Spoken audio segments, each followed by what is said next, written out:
Alright, YouTube, this is King Nazru here with a review of Captain America the Winter Soldier.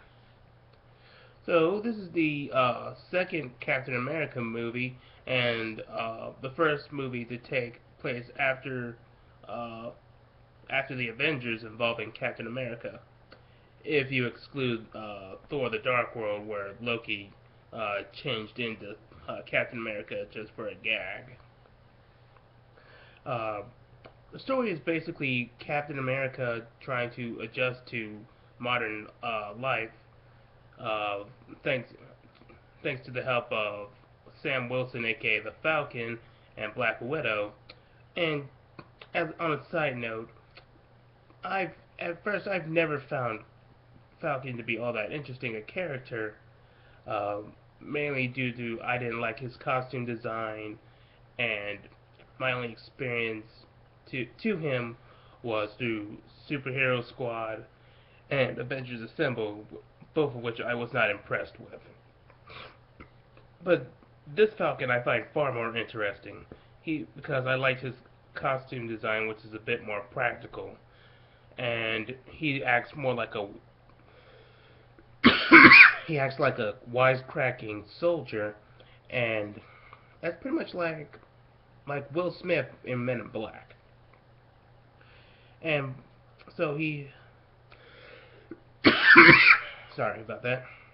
So both Falcon and Black Widow try to help him adjust to times while doing missions, which I also understand is makes sense for Captain America to work with Shield because he is in fact a soldier, and what better way to get comfortable with the times than to become a soldier, which is something he's more familiar with.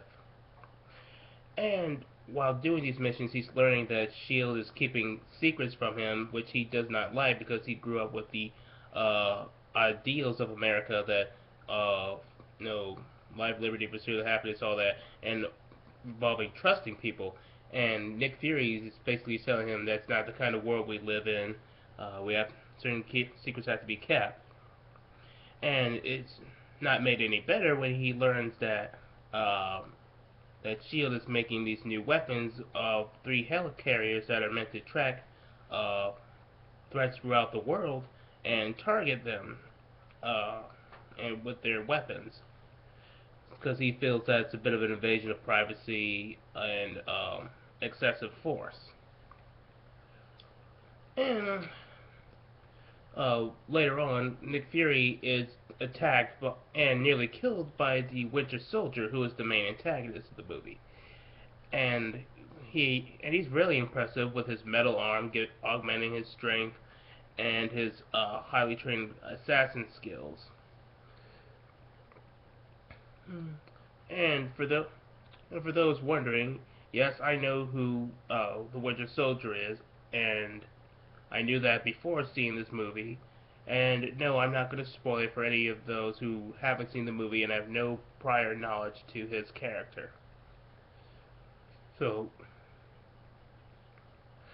um, one of the things that another thing that I liked was how Hydra not only managed to infiltrate Shield through his ranks, but also try to not be a stereotypical generic villain, but also try to idealize their their methods by saying that they're going to bring world order through Shield's new weapons,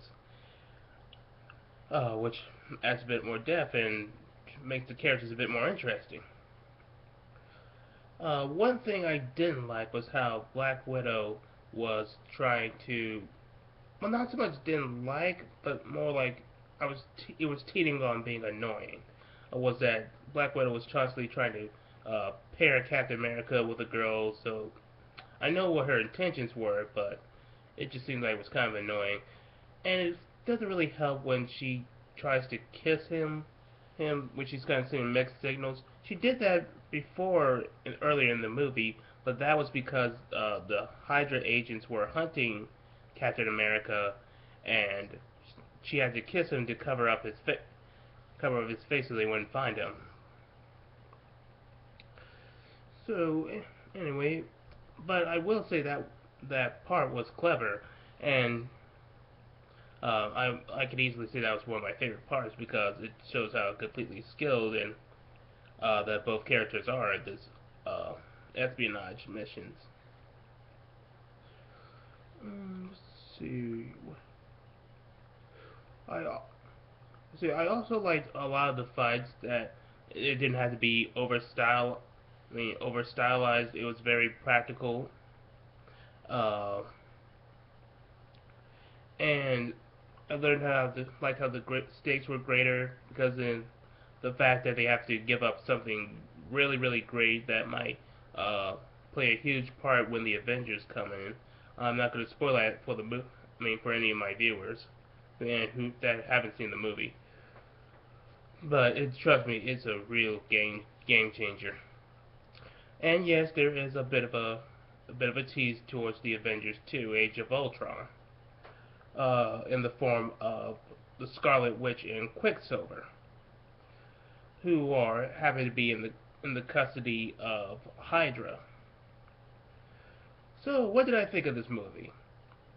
Honestly, I thought it was pretty good. Um, very basic, very nice story, which is not too convoluted. Very good action. Uh, plenty of character development. I liked all the characters, and so my grade would be about a 9 out of 10. Yeah, that's what I'll give this movie. 9 out of 10. So, in our next video, I'll be talking uh, about the next chapter of Rosario Vampire.